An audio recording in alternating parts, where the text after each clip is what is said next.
এত কিছুর মধ্যে আবাসের জালিয়াতি কিন্তু চলছে। আসুন আপনাদের একটা ব্যানার দেখায়। সেই ব্যানার হচ্ছে বাংলার আবাস যোজনা। নাম কি? উপভোক্তার নাম কি? আঞ্জামান বিবি। তাদের হাতে এই ব্যানারটা এসেছে। বরাদ্দকৃত অর্থ, তার পরিমাণ সমস্তটাই দেওয়া হয়েছে পঞ্চায়েত সমিতির তরফ থেকে, তবুও বাড়ির টাকা দেওয়া হয়নি। বাড়ির টাকা না দিয়ে হাতে তুলে দেওয়া হয়েছে আবাসের ব্যানার। চাঞ্চল্যকর অভিযোগ বেড়াচাপার বাসিন্দার। 2020 সালে মৃত্যু আঞ্জামান বিবির, আর মৃত্যুর পর পরিবারের হাতে আবাসের ব্যানার। সেই তালিকায় নাম থাকলেও টাকা না মেলার দাবি। আসুন আরো বিস্তারিত জানি।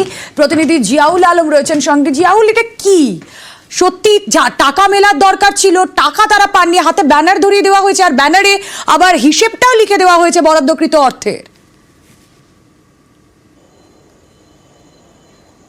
একদম দেখো, সরকারি হিসেব বা সরকারি খাতায় কিন্তু তিনি এই আঞ্জুমান বিবি 14 সালে তিনি আবেদন করেছিলেন আবাস যোজনার জন্য, কিন্তু 14 সালের আবেদন করলেও 20 সালে তিনি মারা যান এবং 20 সালে মারা গেলেও 22-23 সাল অর্থবর্ষে তার বাড়িতে একটি ব্যানার দিয়ে যায় পঞ্চায়েত সমিতির আধিকারিকরা, যে বলা হয় এটি আপনি রেখে দেন।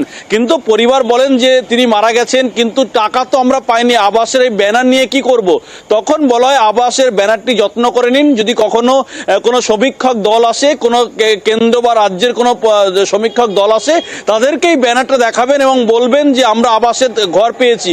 কিন্তু বাস্তবে তো ঘর পায়নি, ঘরের টাকা পায়নি। 1,39,190 টাকার যে ব্যানার দেওয়া হয়েছে, পুরো টাকাটাই জালিয়াতি হয়েছে, পুরো টাকাটাই কাটমানি হয়েছে, কিন্তু পরিবারের পক্ষে কাছে এই ব্যানারটি পৌঁছে দেওয়া হয়। এবং কবে দেওয়া হয়? 2020-21 অর্থবর্ষে সেই ব্যানার দেওয়া হয়। আর এখন চলছে 24-25 অর্থবর্ষ, অর্থাৎ প্রায় 4 বছর পরে যখন সেই ব্যক্তি মৃত্যুর পর পরিবারের হাতে ব্যানার উঠলেও তালিকায় নাম ছিল, কিন্তু তাও টাকা মেলেনি। আমি ঘর পাইনি গো। আমি বোর্ডে আমি তো কাজেতে এসলাম, তা আমার গিন্নির কাছে দিদালে দিদিকে আর বোর্ড নিলে কেন, ঘর পালি নে? তা বলতে না, ওরা আছে যারা ওই ডেঙ্গো করে ওরাই দেয়ালে।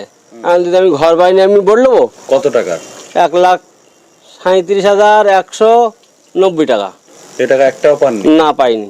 কোথায় গেল টাকা? কোথায় গেল? এখন মেম্বাররা খেলো কি, এখন বিডিও অফিসে গেল, তা আমরা তো জানতেই পারলাম না। আর ওই ঘরটা হলে একটু ভালো হতো।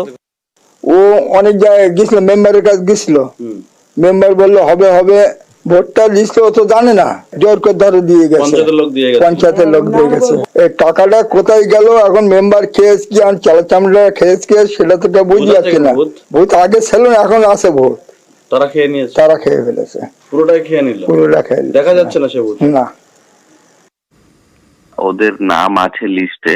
হ্যাঁ, এবার পেমেন্ট করতে গেলে সম্ভবত আধারের কারণে পেমেন্টটা ফেল হয়েছে। অনেক সময় যেটা হয় না, যে ওই বেনিফিশিয়ারি মানে প্রথম দিকে ল্যান্ড দেখাতে না পারলে আমরা স্যাংশন করে ছেড়ে দিই, মানে টাকা ডিসবার্স করি না। হ্যাঁ, হয়তো 20-21 সালে স্যাংশন হয়েছে, হ্যাঁ, কিন্তু টাকা ডিসবার্স করিনি। টাকা ডিসবার্স করতে গেছি পরের দিকে, তখন টাকা ফেলড হয়েছে PFMS এ। হ্যাঁ, তো ফেলড হওয়ার কারণে ওটা মানে আবার ওটাকে আবার রিজেনারেট করতে হবে আরেকবার আধার দিয়ে।